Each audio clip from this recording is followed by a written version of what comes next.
casos, o conceito de pecado, ele é subjetivo. Eu vou explicar o porquê. A gente tem o que está escrito na Bíblia. O que está escrito na palavra de Deus é irrevogável. Então, o que está escrito na palavra de Deus é pecado. Isso é indiscutível. Então, adultério, pecado. Para qualquer pessoa é uma verdade. Para qualquer pessoa, mentira, pecado. Fofoca, pecado. Então, assim, a gente tem aquilo que é pecado definido pelas Escrituras, independente do contexto, independente da situação, independente da pessoa. Mas tem coisa, Danilo, que para mim é pecado e que para você não é pecado. Isso aí entra a questão da verdade subjetiva, né? Nem tudo é absoluto. Então, assim, por exemplo, vamos pegar um contexto hoje em dia. Vamos pegar um exemplo assim que hoje é muito discutido na igreja. Tatuagem. É pecado ou não é pecado? A gente vai olhar, por exemplo, alguns pontos. Na Bíblia, eu não tenho um texto no Novo Testamento dizendo assim, é pecado. Então a gente parte de algumas linhas. Para mim, pode ser pecado. Meus pais não aprovam e eu vou fazer, eu estou pecando. A minha igreja, a minha liderança não aprova e eu vou fazer, eu estou pecando. Sim. Eu vou escandalizar o irmão e levar ele a pecar. Ai daquele. Ai daquele, estou pecando. Mas às vezes para você está num contexto que aquilo ali para você, a sua igreja permite. Você congrega na bola de neve? Isso, então assim, eu não posso apontar para ele e dizer assim, você está pecando. Proibir aquilo que a Bíblia não proíbe. E a gente hoje em dia, Danilo, a gente tem um sério problema. A gente quer viver baseado em regras. Só que a vida na nova aliança não é uma vida baseada em regras. Então a gente tinha na antiga aliança a Torá, muitas leis e muitas leis a qual eles deveriam seguir essas leis para eles serem assim, vamos dizer assim, não aceitos. Mas hoje em dia, a gente tem a palavra de Deus que é o nosso manual, e o que é aquilo que a gente vai seguir? Romanos, os que são guiados pelo Espírito de Deus são filhos de Deus. Aqueles que se inclinam para o Espírito, eles vão viver conforme o Espírito. Então hoje, muitas das vezes, eu não vou ter uma lista igual a Torá para me ver, mas eu tenho o Espírito Santo. E o Espírito Santo, o próprio Espírito Santo, ele vai me convencer daquilo que é pecado e não é. Então por que muitas das vezes a gente quer dizer assim, é pecado ou não é fazer aquilo? É pecado ou não é fazer aquilo? Porque a gente quer relativizar algo que o Espírito Santo já está nos incomodando e já está dizendo, não é para você. O Espírito Santo já está nos incomodando e está dizendo, é pecado. Então, o que a gente renuncia? Aquilo que está na Bíblia, que é pecado.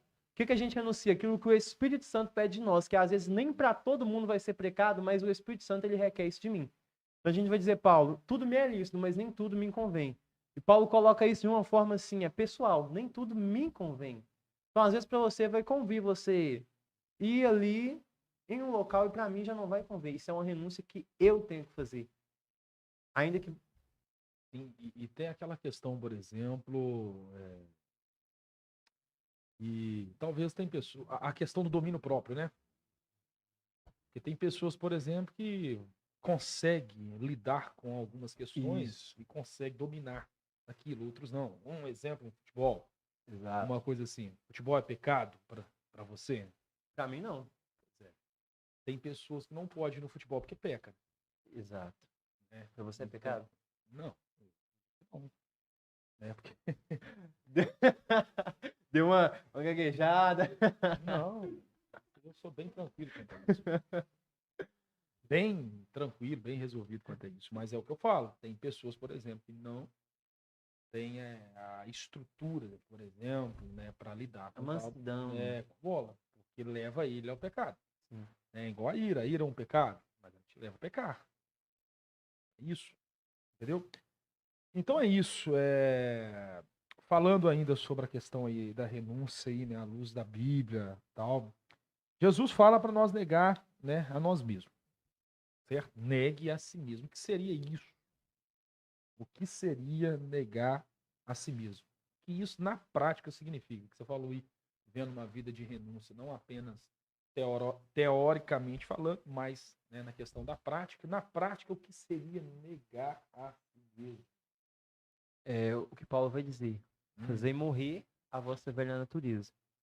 Então, a gente vai observar a gente como um ser, e eu particularmente acredito na tricotomia do ser. A gente somos um corpo dividido em três, e Paulo vai dizer que o vosso espírito, alma e corpo sejam conservados irrepreensíveis no dia do Senhor. Então a gente tem, por exemplo, um espírito. E quando a gente converte, a gente tem um espírito regenerado. Um espírito... a gente nasce de novo ali no nosso espírito. A gente tem a alma que é a sede das nossas emoções, a sede dos nossos sentimentos, e a gente tem um corpo. Um corpo que ele não converte. Uma carne que ela não converte. Então o que é o corpo? A matéria. E o que o meu corpo quer? As coisas que são deste mundo. Por quê? Porque o meu corpo ele não vai na eternidade. O meu corpo ele não vai viver uma eternidade, o meu corpo ele está marcado pelo quê? Pelo pecado. Então é o que Paulo vai dizer, por um homem entrou o pecado no mundo. Então o pecado ele está onde? Ele está no nosso corpo.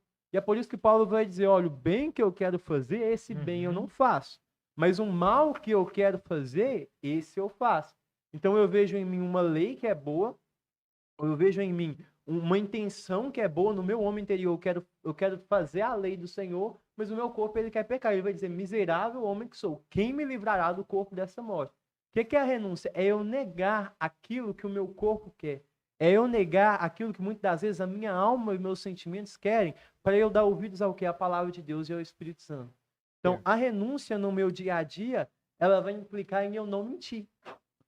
O que assim, pode parecer simples, mas eu descobri que é uma renúncia que eu tenho que fazer. É mesmo? Eu gosto muito de inventar história. Você acredita nisso? E muitas vezes eu me pego mentindo. É mesmo? Acredita, cara? Eu descobri isso esses dias. Que isso? Confissão ao vivo. Então, por exemplo... Histórias? Que tipo de história, por exemplo? Você gosta de inventar? Por exemplo, contar um exemplo. Isso, bem claro. Eu tô curioso para saber. Me acompanha o Samuel. Samuel tá aqui. E algumas pessoas dizem que eu e o Samuel somos parecidos. Certo. Samuel trabalha no meio... A alegria dele. Feliz da vida. Então, assim, trabalha no mesmo lugar. E tem um jovem lá da igreja. Ô, gente, eu conto isso com vergonha, mas... Tem um jovem lá na igreja que... Eu falei pra ele que o Samuel era meu irmão. Parte de pai. O Samuel morava em Belo Horizonte. Meu Deus. E que eu tava indo embora pra Belo Horizonte. Pra morar. E, tipo assim, a gente sustentou isso durante uma semana. É mesmo? Uma semana. E dizendo assim, não, postei fotos supostamente em Belo Horizonte. Que isso? Então, assim, falando que eu tô indo, mas certas pessoas vão ficar na juventude. Velho. Ele é bom, Então, eu falei, bom roteirista. Mas eu precisava de alguém que me, tipo assim, que me barrasse, né? Eu achei alguém que me ajudava na mentira, que foi o Samuel. Então eu falei assim com ele, certa pessoa, certo irmão da igreja vai ficar na liderança da juventude, o louvor vai ficar escalado dessa forma, eu volto para tal evento e articulei tudo isso. Então a gente vai olhar isso, a gente vai dizer assim, é uma brincadeira. Mas segundo a Bíblia, é uma mentira. Certo. Então... E uma semana, né? E, dá um prejuízo, então, tipo assim, algo que eu me peguei fazendo, opa, é uma renúncia que eu tenho que fazer. Porque é muito legal você ver a reação das pessoas, sabe? Então, assim, Então, eu te mandei um áudio quando eu tava chegando aqui na porta. Danilo, chega em 15 minutos. Então, assim, Eu já fiz isso também. Já fez? Já. Então, pede perdão. Então, assim, a gente vai ver e a gente vai vendo, assim, que às vezes são coisas simples, mas que são coisas que precisam ser renunciadas.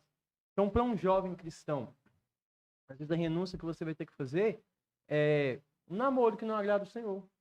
A renúncia do nosso dia a dia, principalmente como jovens, e hoje é uma das áreas assim mais complexas, é a respeito da pornografia. Então, a respeito da sexualidade. Então, é a respeito da fofoca. É a respeito das inimizades, das porfias, das intrigas. Então, tudo aquilo que a palavra de Deus me diz que é pecado, eu tenho que renunciar. Só que tem um ponto interessante, Danilo, que a gente só renuncia por amor. A gente só vai renunciar por amor. E se a gente não ama o Senhor, a gente não consegue renunciar. Verdade. Por que a gente não consegue renunciar? Porque tudo aquilo que a gente peca e que a gente faz se tornar um pecado constante na nossa vida, é um Deus na nossa vida. A gente coloca aquilo acima do único Senhor. Certo. A Bíblia diz, ouve Israel. E Jesus vai repetir isso. O Senhor, vosso Deus, é o único Senhor. Amarás o Senhor, teu Deus, de todo o vosso coração. Então, se eu estou num pecado, que dia após dia eu peco, sem parar, eu não tenho um arrependimento, eu não saio daquilo, e o Senhor me diz que eu não posso fazer isso, e eu continuo fazendo, eu estou amando mais meu pecado do que a Deus. Verdade. Se eu estou num relacionamento onde eu vejo que não está sendo bom para minha vida espiritual, ou eu tenho tempo para o meu relacionamento, para minhas amizades, para meus compromissos e não tenho tempo do Senhor, tem um ídolo no meu coração. E se tem um ídolo no meu coração que eu estou amando mais do que o Senhor, eu só vou renunciar a isso amando o Senhor de todo o meu coração.